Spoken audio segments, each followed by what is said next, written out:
Hi everyone, 안녕하세요. I'm 혜령. Welcome back to my channel. Today I'd like to share how I try to avoid wasting food. This video is a continuation of the previous one where I simmered the bellfish, which I posted earlier. We finished our bellfish and daikon radish, but there is some soup left. The soup is full of rich flavor of the bellfish, so I don't want to waste it. Let me show you how to turn this soup into another delicious dish. Let's get started. So here's what we need today.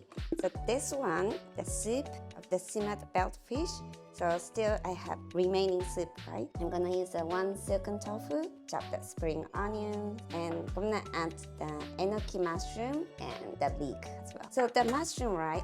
You can add another mushroom, your favorite mushroom. Like sometimes I add this a shimeji mushroom as well, or shiitake, or other mushrooms too. Yeah, let's get started. So I'm going to use the look pot, size is 22 today. Add some sesame oil first. Today I'm using silken tofu, but you can use other type of the tofu as well. So I'm going to cut into half first.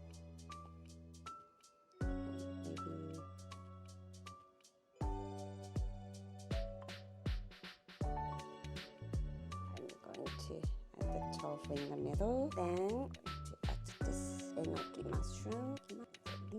Here I'm going to pour in the soup,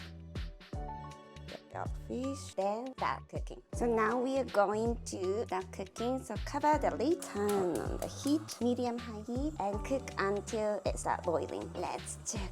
So you lower the heat and cook for about 5 minutes.